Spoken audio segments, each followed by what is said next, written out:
Speaking of recoveries and stuff, let's talk about the housing market, because I know, I do follow the housing market for sure. Home sales are up, and I think the prices are recovering. And that's funny, because when you look at how many people are going and getting an actual mortgage to buy houses, those numbers, those statistics seem to be kind of falling off a cliff steadily. So who's buying all these houses, all this house talk I'm hearing about? That would be people with cash. Cash buyers of houses over the last few years. Literally, especially, I mean, it's jumped 10% in the last year. But since 2008, all the way up, again, we had the official recovery in 2009, according to the government. And I'm looking at this chart here. But it has gone up from 20% in 2007 of how many houses were cash sales, 20%, to a mind-boggling 60% now. And over the last, since about 2011, it was about 50%. So 20 to 50%, and then 2011 to 2012, it stayed there. 2012, 2013, it went up another 10% to 60%.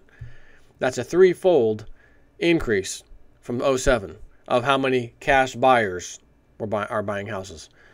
So if there ain't no mortgages happening, mostly, and it's obvious, if there's 60% of all sales of houses, 60% are cash, which is absurd by any means. So you have to say, well, who's got money, like really right now, who's got all this money to be buying houses via cash? Well, there's three choices: investors, foreign buyers, or wealthy homeowners. Now, considering that, again, of all house sales in the U.S., 60% of them are all cash deals. So that is a lot of cash deals. I don't think it's the wealthy deciding to go out and buy houses. I mean, let's be realistic. Why would they do that now, right? I mean, just a few years ago, there was a housing meltdown. Nobody would probably decide right now is a good time to go buy a whole bunch more houses. No. Wealthy people, no. Take that out. So that leaves us with investors and foreign buyers. Okay. So let's go to the investors. Again, history just a few years ago, 2005, 2006 was the peak of housing. That's when investors, as well as even wealthy homeowners, you could say, were out buying. Especially the investors, because an investor doesn't mean it's just some wealthy person. Investors became individual people, groups of people pitching in to become investors in property, as well as investment companies. And again, like everybody else, lost their rear end in the housing crash.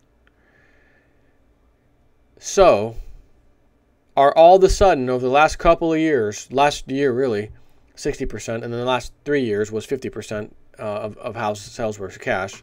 So over the last 2 to 3 years, did all of a sudden investors decide to just turn around and start buying up property again?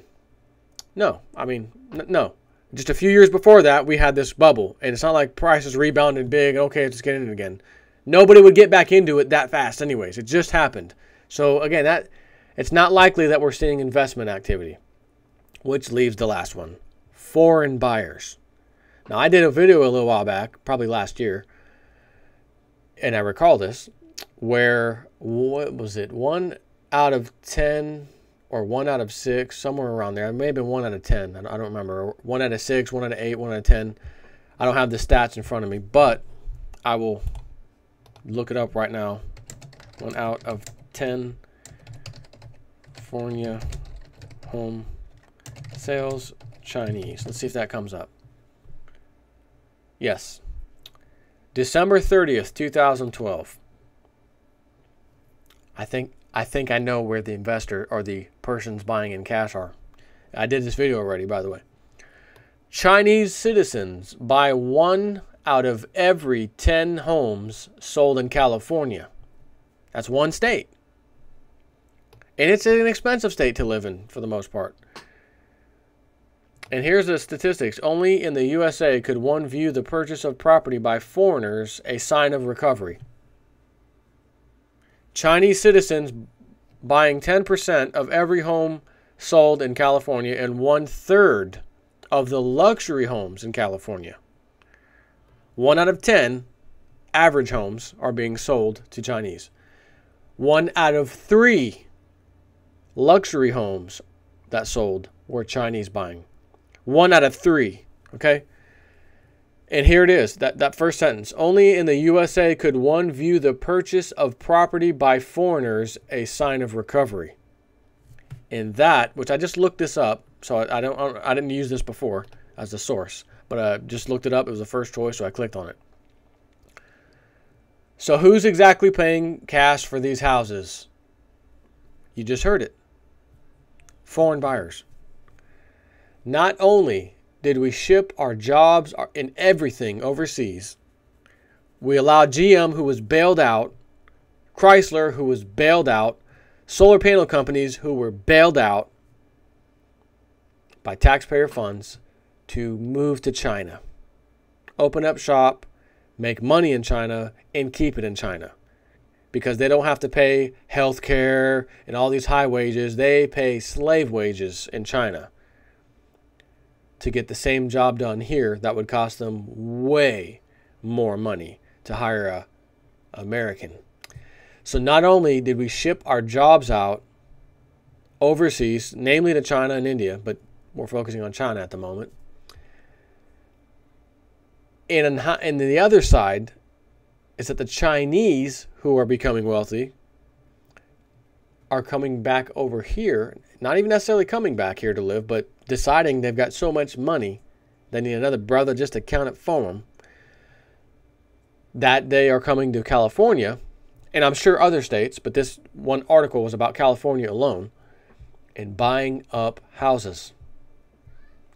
That's where the recovery nonsense is coming from, and even it is pretty dismal to be considering it a recovery. So they have cash buyers from China and other foreigners, but again, namely China, buying up the real estate. We've shipped our stuff over there. They're making lots of money over in China. The companies that were here are now in China, making money over in China. And you got to understand, if we have 300 million people in America and they've got like 1.4 billion or 3 billion, whatever it is, let's just say, easy math here, that's roughly 4 times the population of America. So there's 4 times the potential wealthier person in China, right? So there's 4 times the businesses in China than you would expect in America. So there's a lot more people in China with money than you would find, say, in America, as far as like a family or a businessman, owner, you know, that kind of thing. So they are the ones that have some extra change. And keep in mind, if you're talking about the 1%ers, or even not even the 10%ers, have tons and tons of money.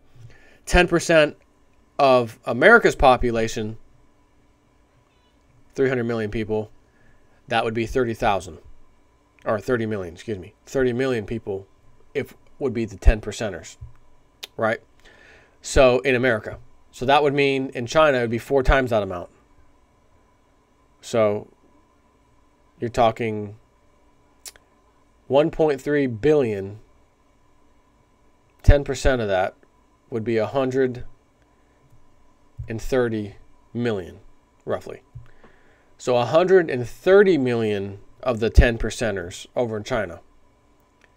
That's almost half our population, not quite, a third of our population, sitting over in China, 10%, who probably have a lot of money. Now you know who's buying up all the real estate. This is exactly what Lindsey Williams said. Do you remember probably 3 years ago now? Lindsey Williams.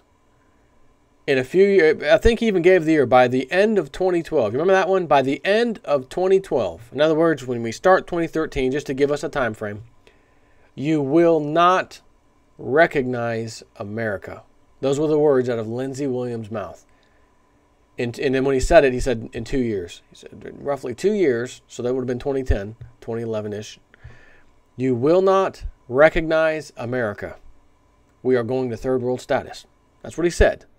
So I thought about all of the things that have happened in the last 3 years, from Obamacare to the fake nonsense elections. You remember the voting precincts, 100% voter turnout. Nobody stayed at home. And then those ones who came all voted for Obama. Not even one guy or girl voted the other way in some of these precincts, namely in Florida, by the way. 100% voter turnout, every one of them voted Obama. That's not possible. Then we had the other areas, other voting precincts that's had 140% voter turnout in 30 and 20, 120, 130, different ones. Okay, you can only have 100%. So you're following me. So we have rigged elections that are just blatant. We had Obamacare, right, which is crazy. No one would have ever thought something like that would pass, and it did. National Defense Authorization Act, right? All of these things, and there's a whole, I mean, some, even including the shootings and stuff, the attack on the Second Amendment, the Constitution, you can just say in general, the ballooning debt, uncontrollable debt, right? You will not recognize America. If you are frozen in time and then woke up today, and I gave you a little list of all these things that have happened over the last 3 years, all the important things, including the Middle East uprising we had that we dealt with, we started, add it all up and say, here's all the things while you were frozen, cryogenically frozen, here's what happened to you. Or here's what happened to our country. Oh, no way that happened. Oh, there's no way. Nuh-uh. Oh, yeah, absolutely. So he was spot on. So just want to share that with you. Take care.